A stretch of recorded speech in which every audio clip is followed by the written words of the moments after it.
কারাগারে ৫ ওয়াক্ত নামাজ শুরু করেছেন হবিগঞ্জ ৪ আসনের সাবেক সংসদ সদস্য ব্যারিস্টার সৈয়দ সাইদুল হক সুমন, যিনি সামাজিক যোগাযোগ মাধ্যমে ব্যারিস্টার সুমন নামে পরিচিত।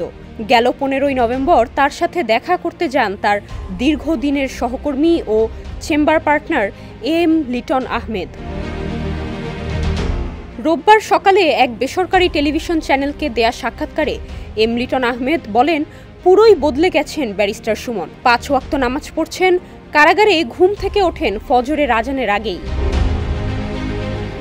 আইনজীবী লিটন আহমেদ আরও বলেন, ব্যারিস্টার সুমনের জেল সঙ্গী হলেন সাবেক খাদ্যমন্ত্রী সাধন চন্দ্র মজুমদার ও সাবেক প্রধানমন্ত্রী শেখ হাসিনার মুখ্য সচিব ও জাতীয় রাজস্ব বোর্ডের সাবেক চেয়ারম্যান নজিবুর রহমান। এদের দুজনের সঙ্গে একই রুম শেয়ার করতে হয় ব্যারিস্টার সুমনকে।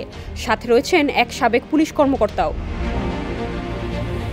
জেলে ডিভিশন পেয়েছেন আলোচিত এই ফেসবুক সেলিব্রিটি। তবে ব্যারিস্টার সুমন কষ্টে আছেন তার সঙ্গে মোবাইল ফোন না থাকায়। কারণ আগে সার্বক্ষণিক মোবাইলে নিজের অ্যাকাউন্টে যেতেন, এখন যেটা একেবারেই বন্ধ। ব্যারিস্টার সুমনের আইনজীবী লিটন আহমেদ বলেন, কারাগারে ২টি জাতীয় পত্রিকা পান সুমন, যার খুঁটিনাটি পড়ে দিন পার করেন তিনি। যেদিন আদালতে তোলা হয় সেদিন মন খারাপ থাকে তার, কারণ তার হাতে হাতকড়া পরানো থাকে। সেখানে অন্য সহকর্মীদের দেখে আবেগী হয়ে পড়েন তিনি। ব্যারিস্টার সুমন তার চেম্বার পার্টনারকে আরও বলেন, জেল জীবন কষ্টের। জেলের ভিতর কি খান সুমন অথবা খাবার নিয়ে অসন্তুষ্ট কিনা এমন প্রশ্নে তার আইনজীবী বলেন, যে খাবার দেয় তাই খেয়ে নিতে হয় তাকে। আইনজীবী লিটন আহমেদ বলেন, কারাগারে থেকে পরিবারকে মিস করেন ব্যারিস্টার সুমন, কারণ সপ্তাহে মাত্র একবার পরিবারের সঙ্গে ফোনে কথা বলার সুযোগ পান তিনি। মাঠের অলরাউন্ডার আমি, আর ঘরের অলরাউন্ডার টাইলক্স।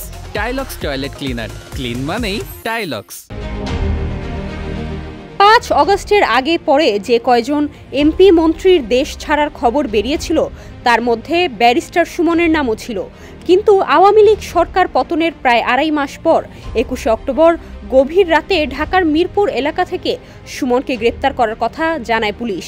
এরপর সেই মামলায় রিমান্ডে নেওয়া হয় তাকে। এখন পর্যন্ত তার বিরুদ্ধে ৬টি মামলা রয়েছে। ডেস্ক রিপোর্ট, সমকাল।